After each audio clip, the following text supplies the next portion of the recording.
Shah home minister के इशारे पर जितने सोचने समझने वाले दलित समुदाय के लोग हैं, दिल्ली पुलिस अमित शाह के अंडर में है। किसके इशारे पर दिल्ली पुलिस ये काम कर रही है कि जो मुझे गिरफ्तार भी कर रही है? मुझे यार प्रिंसिपल और दिल्ली पुलिस का सरकार के इशारे पर हो रहा है।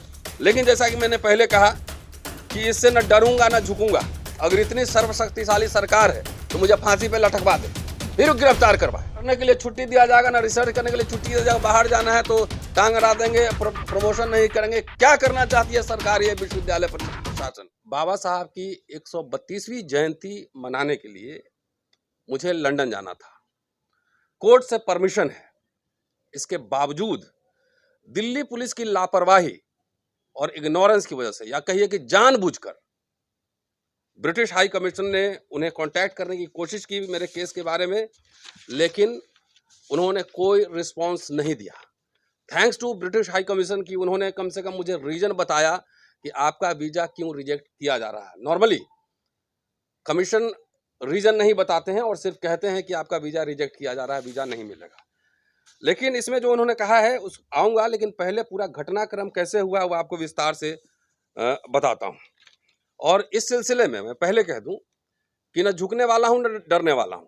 कोर्ट भी जाऊंगा, चीफ जस्टिस ऑफ इंडिया हमारे यूनिवर्सिटी के प्रो चांसलर भी हैं, राष्ट्रपति विजिटर हैं, उन सबको लिखूंगा, ओपन पत्र लिखूंगा कि इस देश में मैं हिंदू कॉलेज में पढ़ाता हूं और अभी राष्ट्रवाद का समय है। राष्ट्रवादी इतिहासकार पर मैंने 6 किताबें प्रकाशित की हुई, तो राष्ट्रवाद क्या होता है मुझे पता है। इसलिए लिखूंगा कि मेरे साथ जो लगातार कई वर्षों से घटनाक्रम हो रहा है, ये मेरे निजी कोई जमीन की लड़ाई नहीं है, कोई संपत्ति की लड़ाई नहीं है। ये घटना नहीं, ये संकेत है कि जो स्पीकिंग माइंड है, बोलने वाले लोग हैं, उनको टॉर्चर करो, तबाह करो, ताकि पूरे समाज को डराया जा सके। ये इनकी मंशा है। और इसी सिलसिले में पिछले साल जो मेरी गिरफ्तारी हुई थी, ये उसका एग्जाम्पल है। मैं आ रहा हूँ उस पर। सबसे पहले बताता हूँ और इसमें कैसे यूनिवर्सिटी प्रशासन, कॉलेज प्रशासन कैसे छल कर रहा है, कैसे तंग करने की कोशिश कर रहा है, वो भी विस्तार से आपको बताने वाला हूँ। 6 फरवरी को अंबेडकर इंटरनेशनल मिशन से मुझे एक इनविटेशन आता है और वो चिट्ठी जो है ब्रिटिश हाई कमीशन को भी लिखा गया था, जिसमें लिखा गया था कि बाबा साहब के 132वीं जयंती पर लंदन में 14 मई को प्रोग्राम होना है। इसलिए 20 दिन के लिए वो लोग मुझे बुला रहे थे कि इंग्लैंड में कई जगह पे कार्यक्रम वो आयोजित करने वाले थे और डिफरेंट सिटीज में जाकर मुझे छात्रों को भी संबोधित करना था, आम लोगों को भी संबोधित करना था। ये इनविटेशन मुझे उस समय मिला। ये किस तारीख को? 6 फरवरी को। अब देखिए, मैंने प्रिंसिपल को 7 तारीख को, नेक्स्ट डे, मैंने उनको चिट्ठी लिखी कि मुझे एनओसी दिया जाए, मुझे यूके जाना है, बाबा साहब जयंती में मुझे वहां लेक्चर देना है।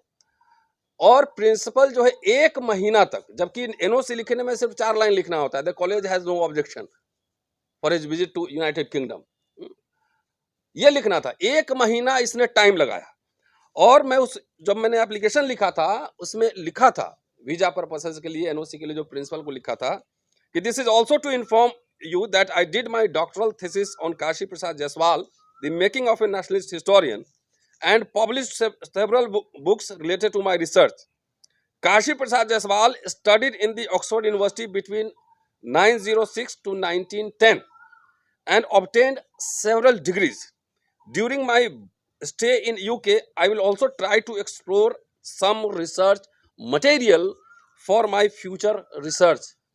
काशी प्रसाद जायसवाल जिस पे मेरी थीसिस है, किताबें छापी हैं, वो ऑक्सफोर्ड में पढ़े थे और मैं जा रहा हूँ वहाँ कुछ रिसर्च मटेरियल भी लाऊंगा और अपने रिसर्च को आगे बढ़ाऊंगा। ये एकेडमिक इंस्टीट्यूशन को दे रहा हूँ, जरा सोचिए, मैं विस्तार से बताने वाला हूँ। इसके बाद 1 महीने बाद प्रिंसिपल का मेरे पास एनओसी आता है और एनओसी दिलचस्प है और ये बताना, खुल के बताना, ये सब बात जरूरी है। उन्होंने पहले लिखा कि भाई the college has no objection, लेकिन दूसरा पैराग्राफ आप लोग फोकस करके देख लीजिए, इसमें क्या लिखा हुआ। दूसरा पैराग्राफ देख लीजिए। ये 1 पेज का एनओसी मिला है और उसमें जो दूसरा पैराग्राफ है वो इंटरेस्टिंग है। वो लिख रही हैं कि it may not be out of place to mention that as per the information provided by additional DCP 1 north Delhi vide letter number 5830/SO additional DCP 1 north district dated 1/12/22 FIR number so and so कि 153A और 295A में मेरे खिलाफ FIR दर्ज हुआ है and Ratan Lal was arrested on 20/5/2022. Thereafter he was produced before learned MM on same day 20/5/22. ये गलत है, 21/5 को वहां पे आए थे. Where he was released on court bail. At present the said case is pending investigation. ये 1 महीने बाद आप सब जो वो तो विदेश जाती होंगी और जितने यूनिवर्सिटी अथॉरिटीज हैं जाते होंगे, 1 महीने बाद ये जिस कॉरेस्पॉन्डेंस की बात कर रही है दिल्ली पुलिस से, अगर मेरे बारे में कोई कॉरेस्पॉन्डेंस हो रहा है दिल्ली पुलिस से चाहे किसी से भी, कानून की मर्यादा ये कहता है कि उसके बारे में हमें सूचना होनी चाहिए कि क्या कॉरेस्पॉन्डेंस, एक फाइल, एक copy to the person concerned मुझे मिलना चाहिए. लेकिन प्रिंसिपल ने उसकी कोई चिट्ठी मुझे नहीं दी. हमारे एडवोकेट साहब आ गए, बैठिए. कोई कॉरेस्पॉन्डेंस दिल्ली पुलिस के साथ क्या कॉरेस्पॉन्डेंस हुआ, इन्होंने दिल्ली पुलिस को क्या लिखा, दिल्ली पुलिस ने क्या जवाब दिया, इसकी कोई कॉपी हमारे पास प्रिंसिपल ने नहीं भेजा. ठीक है, तो ये आप इंटेंशन है कि मैं NOC भी दे रही हूं लेकिन आपका वीजा रिजेक्ट हो जाए. अब प्रिंसिपल और दिल्ली पुलिस के बीच जो साठ गांठ है वो भी आपको बताने वाला हूं. वीजा के लिए मैंने अप्लाई कर दिया और कानूनन जब वीजा के लिए अप्लाई करते हैं FIR आपके अंडर है, आपके ऊपर है, तो कोर्ट से ट्रैवल परमिशन लेना पड़ता है. हमने, हमारे लर्नड लॉयर मुकेश जी बैठे हुए हैं, इनके थ्रू हमने जो है एप्लीकेशन लगाया कोर्ट में. साल भर होने को है FIR, लेकिन आज तक दिल्ली पुलिस ने चार्जशीट हमारे खिलाफ नहीं पेश किया. और कोर्ट में यह कह रहा है दिल्ली पुलिस कि कोई इन्वेस्टिगेशन की जरूरत नहीं, मैं हिंदू कॉलेज में पढ़ाता हूं, हिस्ट्री पढ़ाता हूं, हिंदू कॉलेज में रहता हूं, कोई इन्वेस्टिगेशन की जरूरत नहीं है. इसके बाद कोर्ट से हमें 29 तारीख को ही परमिशन मिल गया अब्रॉड जाने का. इसमें कुछ कंडीशन था, वो मैं सुना देता हूं. ये परमिशन कोर्ट से मिल गया कि मुझे कहां कहां ट्रैवल करना है, ये मुझे IO को, जो हमारा IO है केस में, उसको मुझे देना है. तो मुझे जब वीजा मिलता तभी ट्रैवल प्लान बनाता, और ये भी था कि लौट के आएंगे तो IO को आप इन्फॉर्म करेंगे. ये कोर्ट से ऑर्डर था.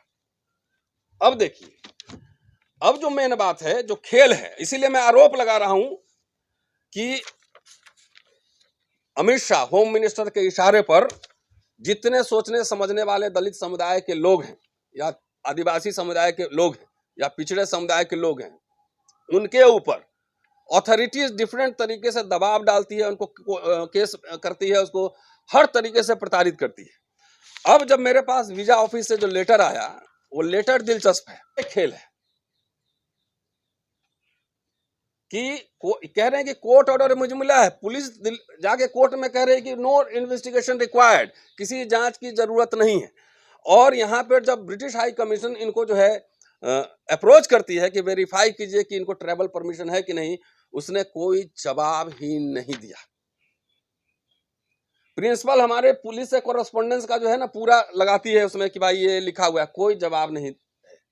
अब पुलिस का स्टैंड देखिए, इसका मतलब स्पष्ट नहीं है कि दोनों में तालमेल है, स्पष्ट है. और यही नहीं, 2000 में इस कॉलेज में 2000 से हूं, 22 साल हो गए, 3 साल पहले और पढ़ा चुका हूं. ये भाजपा सरकार आने के पहले, जो साथी रिकॉर्ड हमारा जानते होंगे, सरकार की नीतियों के खिलाफ हम लोग लिखते, बोलते, धरना प्रदर्शन करते रहे.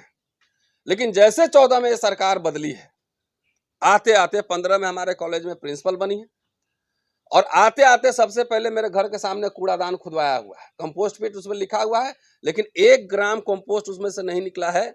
और वहां पर कुछ कचरा दान है, कोई भी आदमी देख सकता है जाकर. वही नहीं, जब प्रोटेस्ट किया तो हमारे खिलाफ महिला उत्पीड़न केस करवाई फर्जी. मैंने प्रोसीडिंग फेस की, आज तक उसकी रिपोर्ट मुझे नहीं दी गई है, आज तक नहीं दी गई है रिपोर्ट. क्या एज पर द लॉ है ये संविधान? कंप्लेंट था ही नहीं, कंप्लेंट ना, कंप्लेंट थी यहाँ पर, एक थी, वो दूसरा केस है. तो आज तक मुझे उसकी ऑर्डर नहीं दी गई.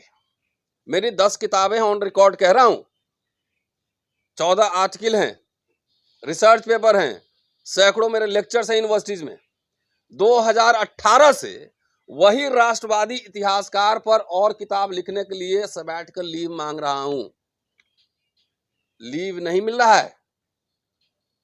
इतनी किताब लेख लिखने के वाले 18 से मैं प्रोफेसरशिप के लिए एलिजिबल हूं और सबसे पहले मेरा एप्लीकेशन गया है कॉलेज में, सबसे पहले 2020 का अप्लाई किया हुआ है, लेकिन आज तक प्रमोशन नहीं हुआ है। ये क्या? और जब वीजा के लिए मांग रहा हूं तो आप मेरे मुकदमा का जिक्र कर रहे हैं, उसमें तो ये भी मुकदमा का जिक्र करना चाहिए था ना कि मेरे ऊपर महिला उत्पीड़न केस है, यह भी जिक्र करना चाहिए था, तब ना रिपोर्ट मांगते। आज तक क्यों रिपोर्ट नहीं है? मेरे कहने का मतलब यह है कि कॉलेज प्रिंसिपल, दिल्ली पुलिस, ये सब सरकार के इशारे पर मुझे हर तरीके से मुझे कैरियर मेरा तबाह कर रही है, मुझे पढ़ने के लिए बाहर नहीं देना चाहती है, मुझे छुट्टी नहीं देना चाहती है। आखिर ये दिल्ली पुलिस किस बिहाफ पे मुझे गिरफ्तार की थी? तकरीबन 11 साढ़े 11 महीना पहले। क्या जो कंप्लेन उनको मिला, उन्होंने मुझे नोटिस दिया था, बिना नोटिस दिए हुए झूठ बोलकर मुझे गिरफ्तार किया। दिल्ली पुलिस अमित शाह के अंडर में है। किसके इशारे पर दिल्ली पुलिस ये काम कर रही है कि जो मुझे गिरफ्तार भी कर रही है, मुझे एकदम झूठ बोल के गिरफ्तार करती है, बेल मिल जाता है, मुझे लंदन जाना है लेक्चर देने तो कोर्ट में कुछ और कह रही है, जब ब्रिटिश हाई कमीशन जब इंक्वायरी करता है तो उसका कोई जवाब ही नहीं देती है। तो ये मिली एकदम साठगांठ है, पूरा सरकार, प्रिंसिपल और दिल्ली पुलिस का सरकार के इशारे पर हो रहा है। लेकिन जैसा कि मैंने पहले कहा कि इससे न डरूंगा न झुकूंगा। अगर इतनी सर्वशक्तिशाली सरकार है तो मुझे फांसी पे लटकवा दे, फिर गिरफ्तार करवाए, या मुझे नौकरी बर्खास्त कर दे, खत्म कर दे। उनके पूरे कुरीतियों पर, न्याय के खिलाफ अगर बोलना जुर्म है, उसका पर्दाफाश करना जुर्म है, तो डरने की जरूरत है। न डरूंगा न झुकूंगा, कोर्ट भी जाऊंगा। और मुझे अंबेडकर की जयंती पे बोलना था। अभी इतिहास से किताब हटाने का इनका बड़ा प्रचलन चला हुआ है। तो इतिहास से किताब हटाने का इतना ही शौक है तो चुनाव के समय बाबा साहब याद आते हैं। तो एक काम करो ना, बाबा साहब को सिलेबस से हटवा दो ना। बहुत शौक है ना सिलेबस से हटाने का, तो हटवा दो। इस तरीके से पूरे आतंकित लोगों को किया जा रहा है। मैं तो एक रेप्यूटेड कॉलेज में, एक हिंदू कॉलेज में प्रोफेसर हूं, 25 साल मुझे पढ़ाते हो, और मैं जो बात कह रहा हूं कोई मुझे रिफ्यूट कर दे, अपना किताब आर्टिकल दिखाए कितना काम किया है, मैं भी लेके चलता हूं। लेकिन ये अति हो गई है। न पढ़ने के लिए छुट्टी दिया जाएगा, न रिसर्च करने के लिए छुट्टी दिया जाएगा, बाहर जाना है तो टांग अड़ा देंगे, प्रमोशन नहीं करेंगे। क्या करना चाहती है सरकार, ये विश्वविद्यालय प्रशासन?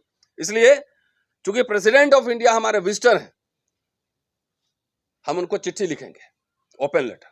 चीफ जस्टिस ऑफ इंडिया, वो हमारे प्रो चांसलर हैं, उनको भी चिट्ठी लिखेंगे। इस सरकार को, इस प्रिंसिपल को जो करना है करे, लेकिन प्रोटेस्ट जारी रहेगा। खबरों में बने रहने के लिए फोरम 4 को सब्सक्राइब करें और नोटिफिकेशन पाने के लिए बेल आइकन दबाएं।